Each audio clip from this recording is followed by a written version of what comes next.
welcome those of you that were able to join. We're excited to talk to you a little bit about this redesign.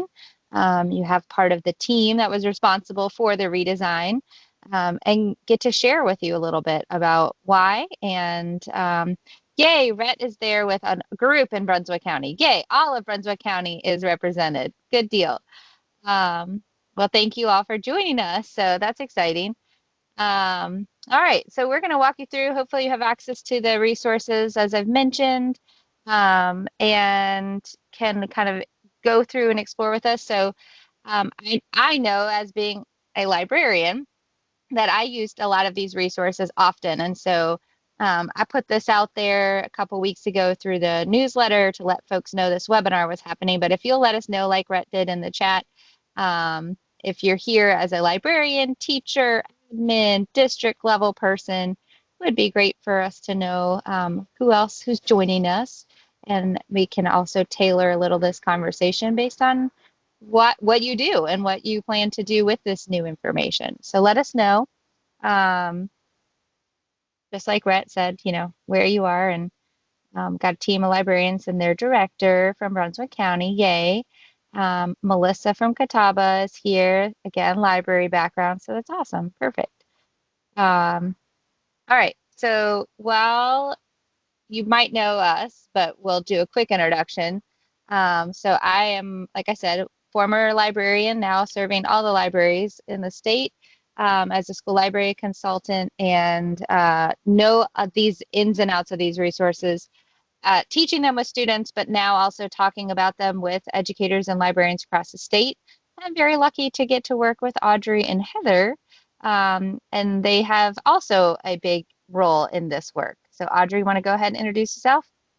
Hi, I'm Audrey, and I work with basically work with EBSCO and Britannica. So I too was excited about this new journey, us revamping the NCEdCloud, because it makes you more aware of what's available in EBSCO and also Britannica. So I'm looking forward to you all seeing what's up in those two resources. And that's it. And Heather is being quiet. She's never quiet. Oh no, she's never quiet. She mutes herself to be quiet. Yeah, it's true. I have to mute myself and sit on my hands to remind myself to be quiet. When I told my family I was getting a master's in library science, they were like, "Oh, great. Wait, did you say library?" Good morning, everybody. I am Heather Pinnick. I just think it's hilarious when Molly puts on here a boss lady. I think it's great. I'm very blessed to work with these two. Excited about the work that's been done around all of these digital resources. Truly excited that we have spent a lot of time curating resources for the students, and hope that you guys are going to dive, well, we know you're going to dive in deeper this morning, but hopefully in your diving in deeper that you will like what you see. Please keep it real with us. We have thick skin. You couldn't work here if you didn't, right? You couldn't work in education if you didn't. And give us some feedback, because these truly were designed with children in mind, and we want it to be the best it can be for them and for teachers, so, and educators. So please let us know what you think, what changes can be made to make it even better, and have fun. Glad you're here. And this was also important to just kind of give you our email addresses, because like Heather said, we really are taking back a lot of this information that we're getting from talking about it. This is the first of 4 webinars that we're going to have to kind of introduce this to folks who were not able to join us at NC Bold. So the last month we were on the road in 6 different locations, but we know that dates and times and locations don't work for everybody. So we wanted to make sure to make this accessible to everybody as much as possible throughout August. So we're going to refer to some things. You'll see that it has the NC Bold logo on there, because we wanted to mostly share the feedback that we're sharing with those educators we got to meet on the road. So we've heard a lot. We all have mighty lists of things that we got back from folks. and are going to be discussing this week. So our design team has been working on this for several months now.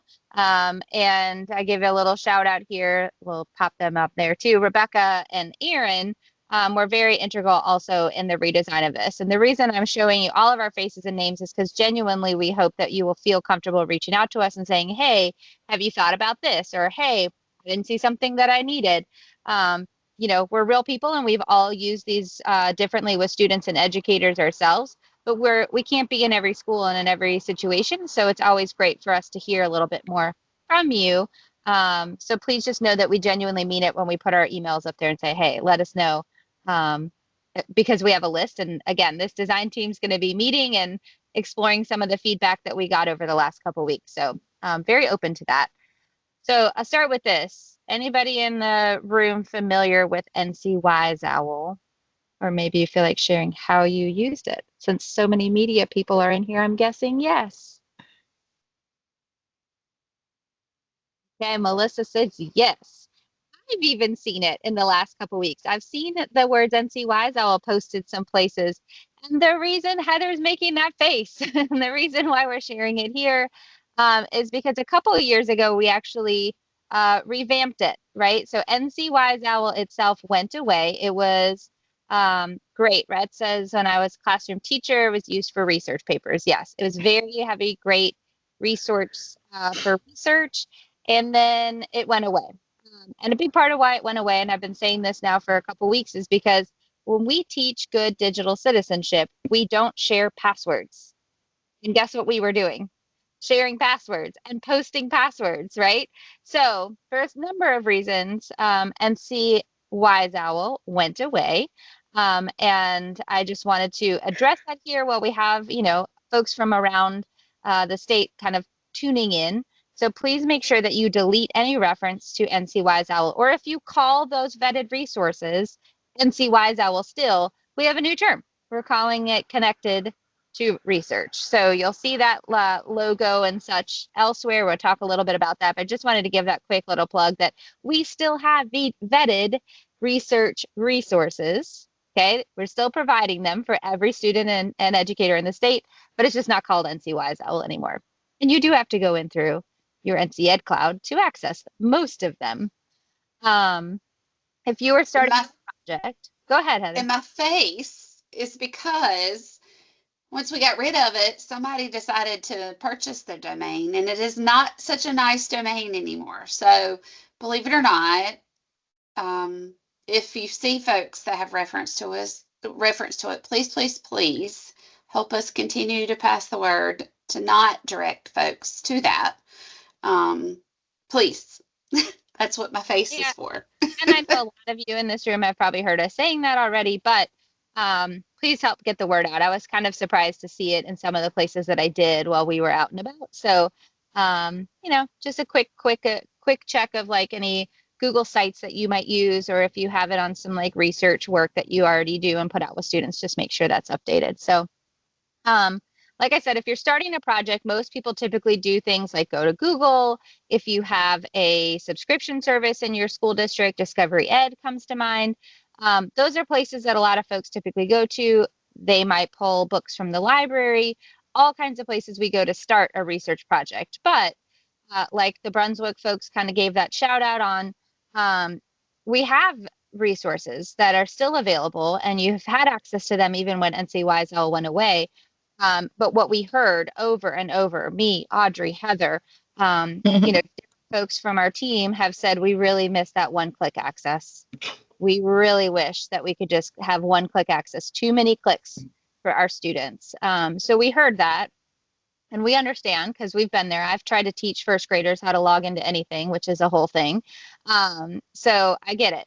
So we heard you. We wanted to make sure that this could be better, and our whole team dug in. All those faces that you saw, we dug in to see how other states provide access to these resources, and how it could be better for everybody. And in doing so, we got an uplift. We have a little glow up. So Audrey, you want to talk a little bit about this and what it kind of used to look like, and then we'll get into what it now looks like. I sure do. As you see on the screen, which you all are probably well familiar with, this is how NCEdCloud used to look. We had access to all of these tabs. However, we really weren't that sure. You might not have been that sure of what resources just were embedded in those tabs. And so if you were probably trying to do a project, assign your student a project, or even if you yourself were trying to find some information to share with your students, you probably had to go like do more than 4 or 5 clicks to maybe find access to what you really wanted. So what we did was, and if you go to the next page, Molly, now we have made it more organized, and also for your access, under each tab, we have provided a detailed description of what is behind those tabs. So now, just as we were saying earlier, you won't have so many clicks. You can look and see what is in Explorer, also what all is in NCEd, I'm not NCEd, but NC Kids Level Up.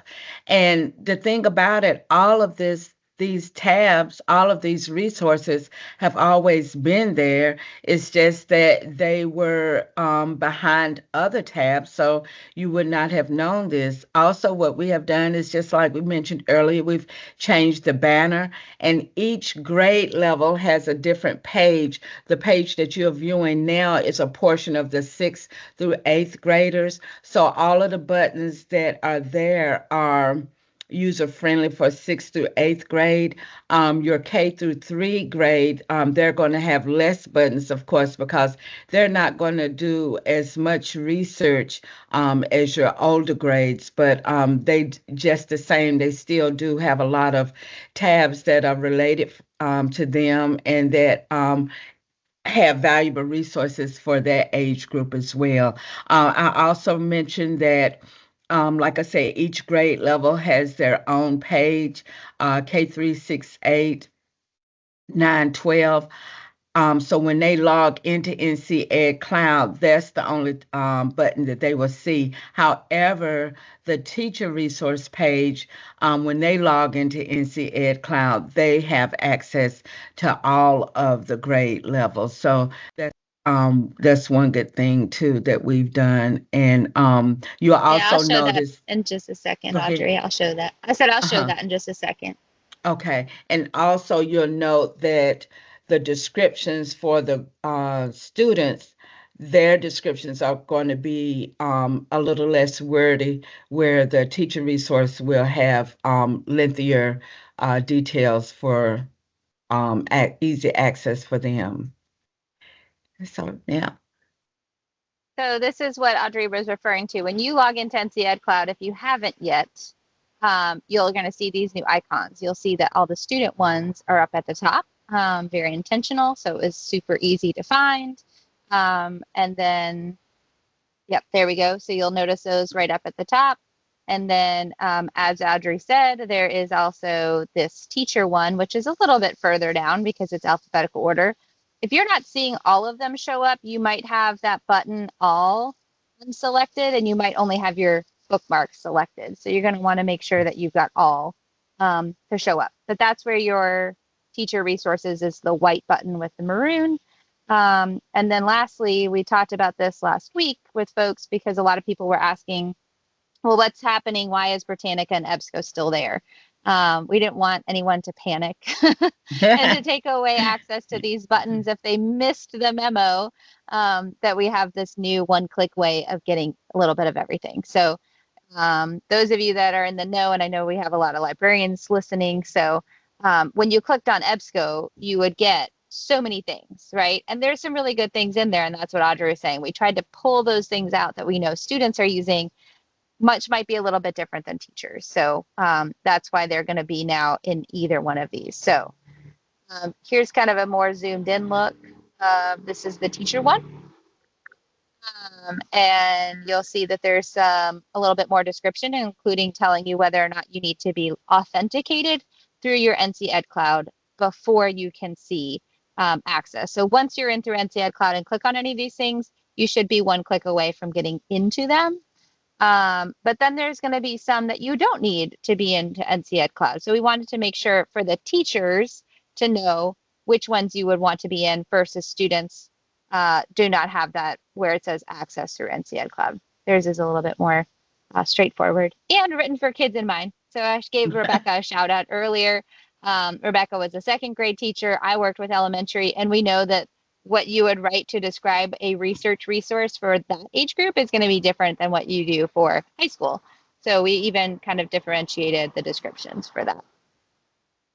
And this page here basically just goes over what both Molly and myself said. So it's, just sort of breaks it down a little bit more for you. One thing I forgot to say, going back to the NCEdCloud, you as teachers or librarians or directors, you're going to see every student age group.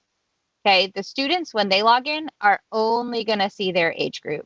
They are not going to see all of these, which is really helpful. Those of you that teach this to your fellow teachers or to students know that it was very frustrating to open up the screen and that your screen you were teaching with did not match what the students were seeing on their screen. So we made sure that that was now possible too. So if you are teaching fifth graders how to log into these resources, you can push this 4 or 5 button and it will match everything that they see on their screens as well. So that was feedback that we got that we wanted to make sure was put into action here so that you are able to kind of follow along like your students rather than only having the teacher page to show them, which would have different icons. Okay. So as Audrey was saying, you'll see at the top when it says which specific age group it refers to, but I think an important thing to note here is we always had access to Britannica School, right? That didn't change. What changed was you had to go into Britannica School and scroll down to find EBSCO.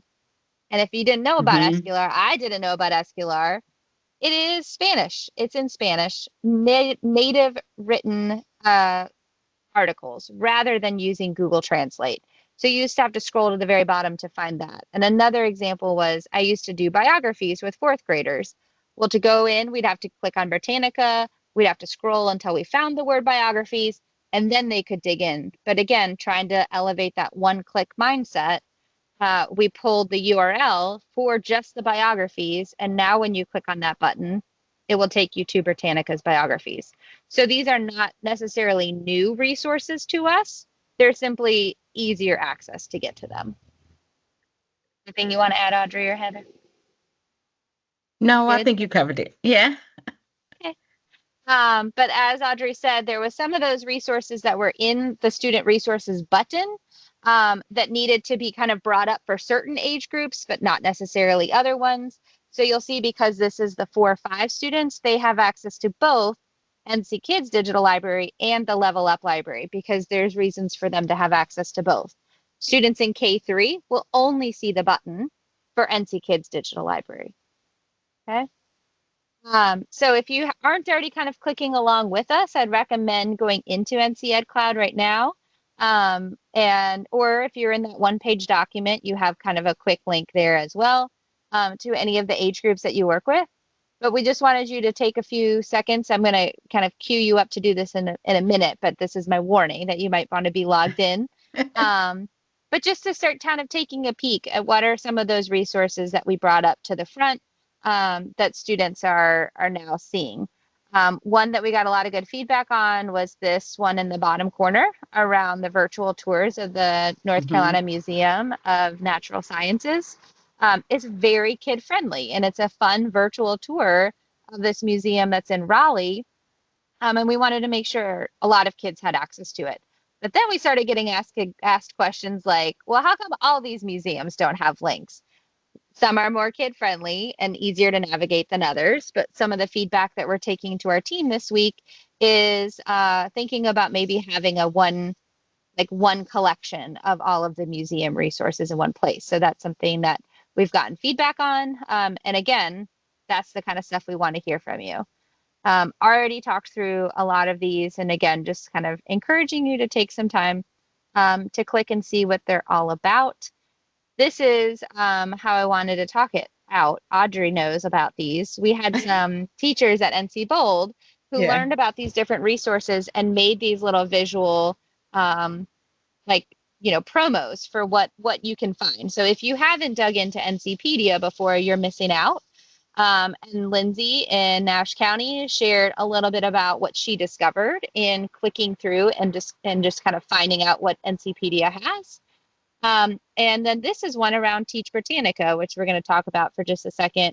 So these are some what I would call hidden gems that were kind of buried underneath clicks. Or Teach Britannica is new. It's only been out for about a year, but I think a lot of people don't know what it is. So we talked about it briefly last week. And this is kind of one of those talkers, again, that if you didn't know about it, this is what one of the NC Bold attendees found and loved about it. So do you want to talk them through, Audrey, where they would find this? Yeah.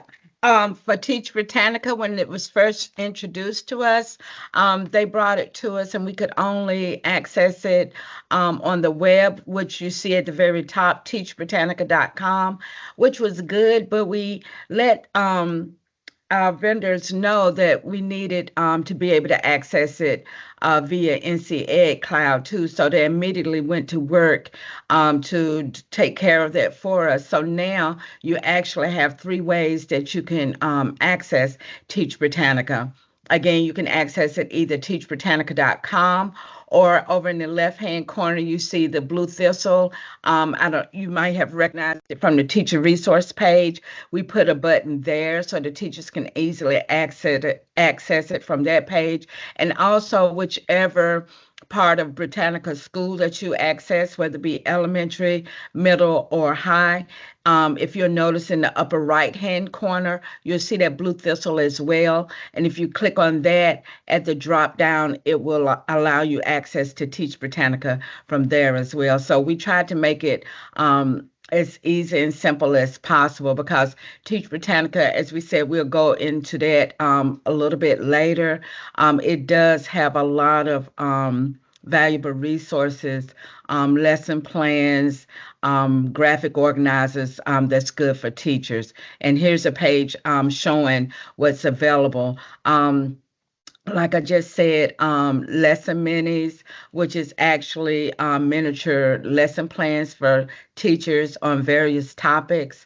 Also, they recently introduced, right before the close of school this year, bell ringers and exit tickets. They also have instructional strategies. And we also like to mention that like the instructional strategies, all of this information can be used outside of Britannica. It doesn't have to be just associated with Britannica, but you could use it in other ways as well. A lot of their subjects too also point back to information, point back to articles within Britannica also. And then you have your graphic organizers that a lot of teachers like to use as well. I'm going to jump in here real quick. One of the things that I love, since we've got a lot of media specialists with us, in their lesson plans, they have a spot that talks about collaboration.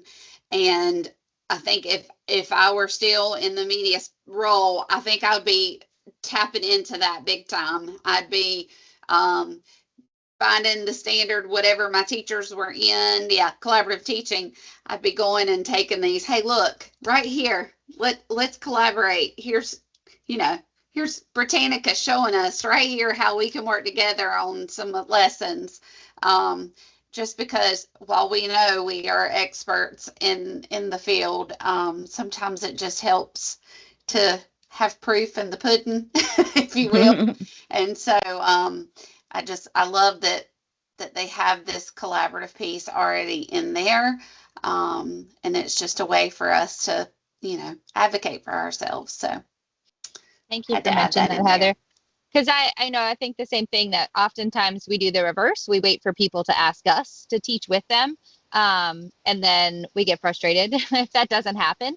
So I really like this idea of kind of being, kind of looped in, right? It does require to know the curriculum map and kind of where people are with their different units. But once you do know, this is a great way to kind of build that bridge. And one thing I like pointing out about this, Audrey mentioned it, but now that you're seeing it, when you down click on where it says materials and resources, it will bring up specifically, here is the article that you can use in Britannica to teach with. So again, as a librarian, instead of going and finding all of the things, which is something I love to do, you can have that one-click access to be able to know kind of like, oh, here's the thing that I can use to teach with.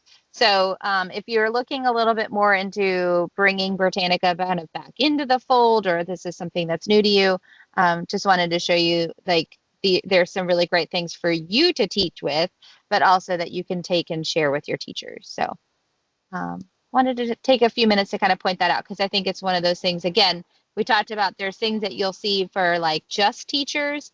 This is one of them because it doesn't really make sense for students to have access. You have links on your one page here, okay? So if you were not able to get into NCEdCloud for some reason, like your password's just being finicky, don't worry. You have access to all of the same things that we're getting ready to talk about right here in your quick links for each grade, like grade group, okay? And it should open up like this. You do not have to be in and authenticated to see this part. What you would need is when you click on some of them like Explora, then it will kick you in. But you're still able to see quite a few of the different things here. And we're going to give you a little time to explore. So you should hopefully be in, or at least have access like I just showed you here on the one page. What I'm showing you on the screen right now are some scenarios for how you might go in and try to find a resource that would accommodate one of these scenarios. So whether you have students looking into North Carolina biographies, okay, so fourth grade does a big unit on regions of North Carolina and learning about North Carolina history. But if you go into something like Britannica, it might not find some of those like more regional or locally based North Carolina like folks from history. So it might be helpful to find another resource that the students have access to.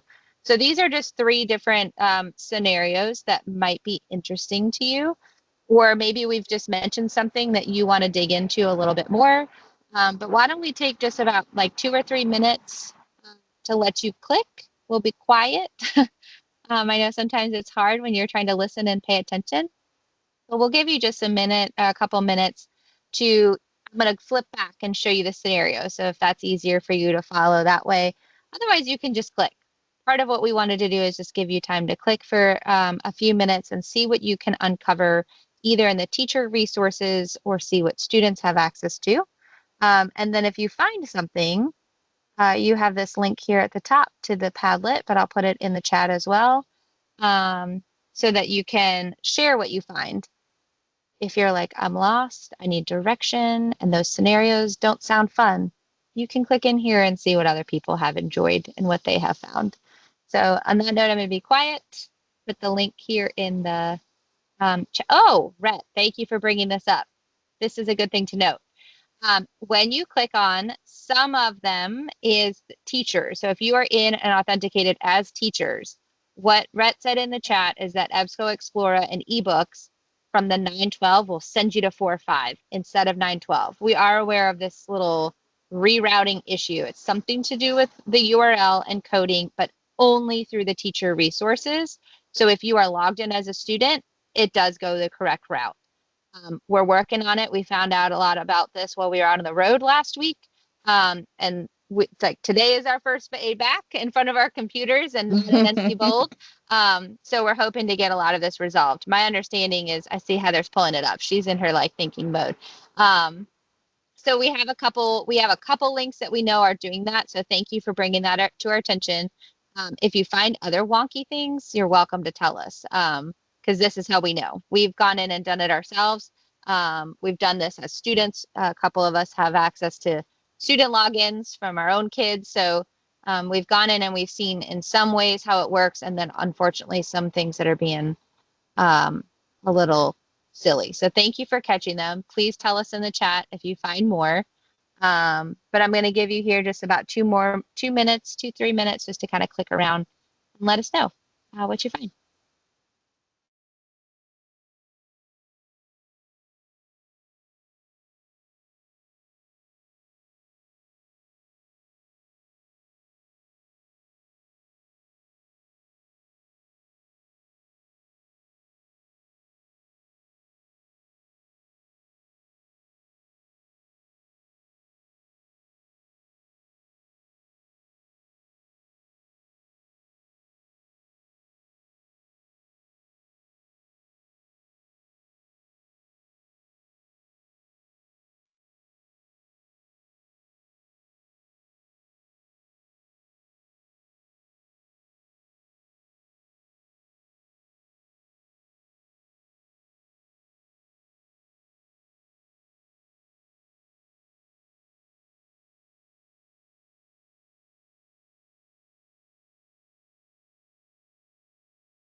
Wait time is always hard in a webinar, but I also don't want to lose y'all. So, um,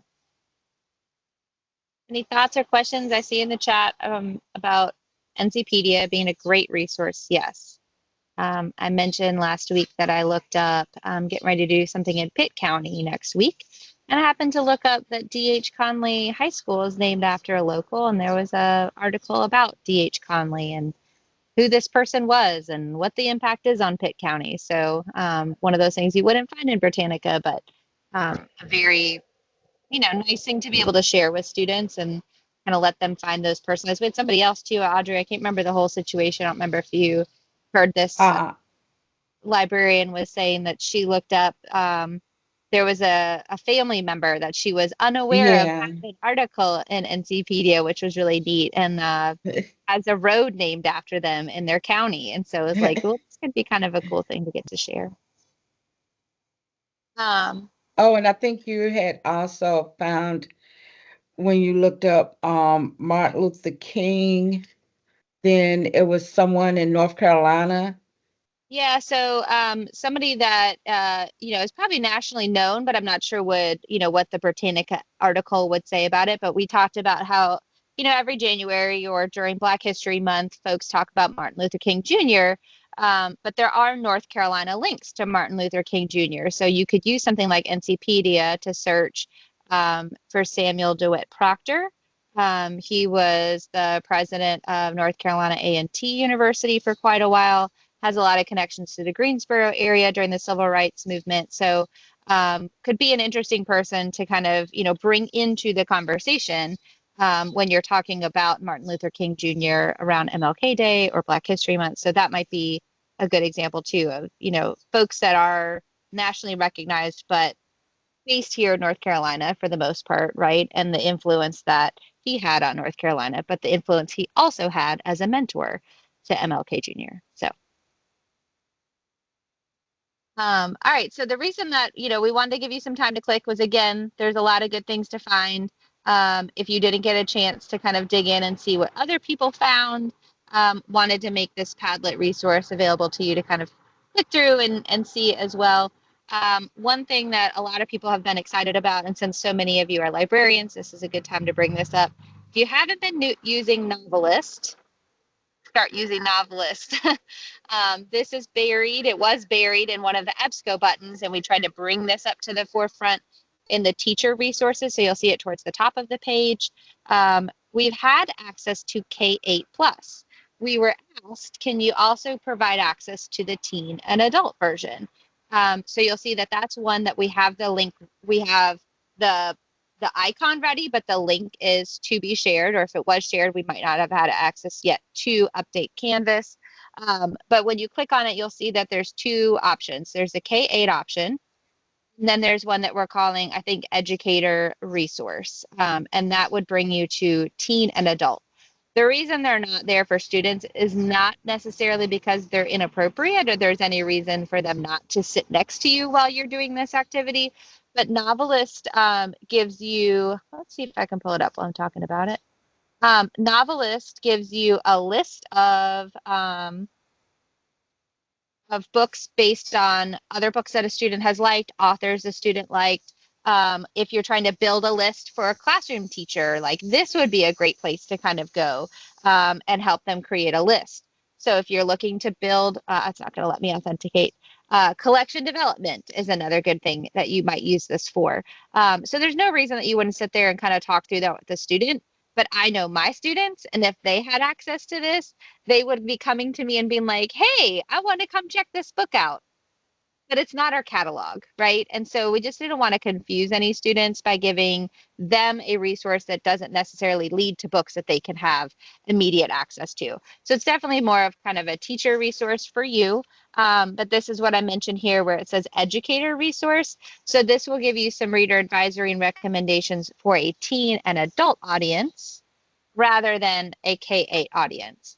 What we learned and having a lot of folks explore this last week was that quite a few high school librarians still went in to the K-8 plus and were able to find a lot of like high school interest level books, but we did want to make sure that, you understood kind of the difference between these and that the teen/adult resource is coming. There's a lot of reasons to have that kind of carryover. There's some, books that are published for adult that have YA carryover. So, wanted you to know that we will have access to both. It's just a matter of getting the link. And how long have we been asking, Heather? Weeks. Weeks for access. So, Just emailed her again. So we've asked EBSCO several times, but we have it there because it's coming.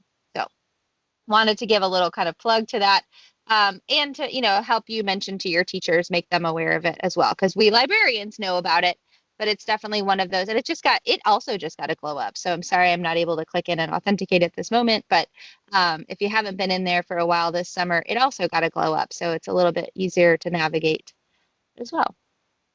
So we kind of wanted to end, I shared with you these top 3 scenarios as might be a good way to teach others about it. So I know, again, a lot of you as librarians are responsible for teaching research to your students, but also bringing awareness to this update. So one, you have access to these slides. I think of people like Jeannie in Brunswick, and I'm glad that you all are here this morning to join us. But I think of people like Jeannie and going, she usually logs in and learns about these things and then turns around and teaches it to her team. So those of you that are school-based librarians, you might now want to take and turn around and think about how you're going to teach this to your PLCs, or maybe you get like me, I'll give you 5 minutes during a staff meeting. It's like, okay, I don't know how I can teach all these research resources in 5 minutes, but I'll try. So that's what some of these last resources we wanted to share with you might be, is first of all, these challenge cards. So they were written specifically thinking how to point you into different directions to explore more than just Britannica and EBSCO, and to help find what else is now brought to the surface in these one-click resources. So there's a bunch of different scenarios that you can see on the screen that, if I were teaching, what I would be doing in my 5 minutes at a staff meeting would probably be to put these cards out, print them out, and lay them out on tables, and encourage my teachers to find one, right? So maybe one table goes to the zoo challenge, and they come up with a way that they would do this activity. Maybe I would instead flip it. So if I was thinking about my teachers who are teaching North Carolina history, I would only give them the couple prompts that would point them towards North Carolina-centric resources. So just know that you now have access to these, and it will create it's a Canva template. So if you would like to change any of them, or one lady last week said that she's going to change them all so that they're student focused. Instead of saying your students are searching, she was going to change it so that her students would have to go figure out what resource they would use. And that's how she was going to teach them. So you have access to that. And then Heather, I'm going to be quiet. Do you want to address this question in the chat? They should, That right? is, Anybody? actually, I was a little distracted because I was just chatting with our EBSCO rep. That is what I am questioning about right now. The Novelist plus Educator link should be working within the next week, is what I'm being told at the moment, literally live. Audrey and I have literally talked to hundreds of North Carolina educators about it. We need that link. Yeah. We even actually, Heather came in the room when we were teaching last week, and I was like, take a selfie of this room, and please tell our rep that all these people are waiting for Novelist Plus. So and I sent it to her. I really did. I sent her a message. I said, we are waiting on this link, all of us in this room. We're trying. So that didn't work. So yeah, I just sent her a message, a screenshot, and said, in a webinar this morning, still waiting on the link. And so she actually replied to me this morning and said, we don't have Novelist for educators. And I said, Novelist Plus? And she said, oh. So, yeah. So we're trying. We're this close now. I'm getting a response. So, well, I had her emailing me back. I was distracted, but I was listening. Just distracted. Rhett, I'm glad that Brunswick is joining us this morning because that's a really good idea. And what I will do is will adapt the cards. I don't know. I don't have that person's contact info about making the student challenge cards, but it's so easy. I can do that. And I will put that. So this 1-page document is not changing. I probably gonna need until Wednesday. I'll be real. Probably work on it tomorrow. Probably won't get linked until Wednesday, but the end of this week, I will have a link for student challenge cards, and we will make sure that they are ones that only students. So the tricky one Love with it. the reason I pointed that out is because some of them do point you towards novelist. So I don't want, obviously that would be frustrating for a student because they don't have access. So I will try to make some like K3. So like they'll be structured by age group. Which ones can students see in that age group? And I'll put it on this document. So that's great. And I don't want to have to wait on somebody else to do it. We'll just do it. But thank you for asking because we'll make sure that that is made for you. The other thing So we can get go ahead. back to you guys too is some of the scavenger hunts that Britannica and EBSCO, but I think the cool thing about the scavenger the cards is that it takes you more than just those 2 resources. So that's what I love about the challenge cards. So we'll work on that. We'll get it in this document. And one more, idea that kind of came from us teaching educators about this was you saw earlier that the NCpedia and the Teach Britannica little kind of they're based off of these. So if you haven't seen these little book talks floating around social media, my local bookstore has been posting them, and it caught my eye, and I thought it was really inspired. Like it kind of inspired me to think about how could we get people to kind of share their excitement about what resources they discovered. So you saw 2 of them, but if you would like, same thing, I love to make and share a template. So this will make a template for you. So if you go teach a PLC, or you want to kind of use this as a way to maybe send it in an email or a newsletter or do social media on your own school accounts.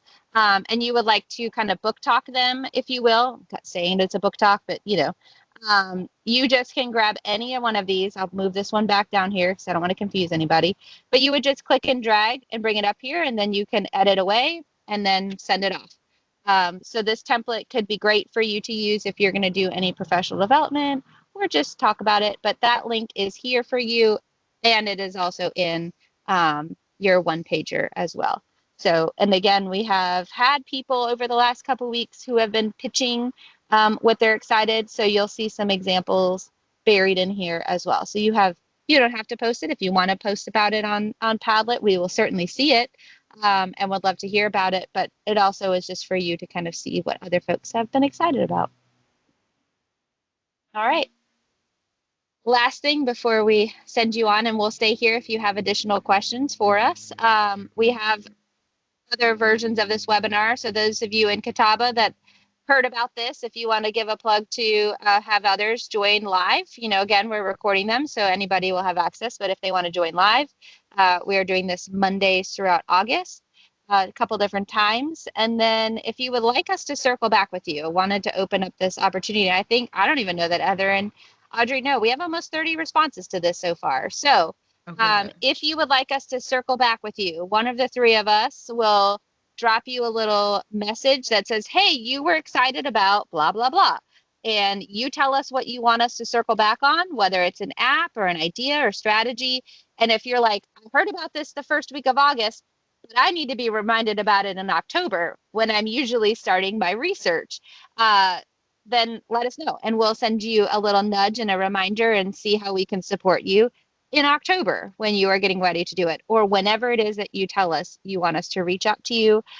You can fill that out it's a very short Google form.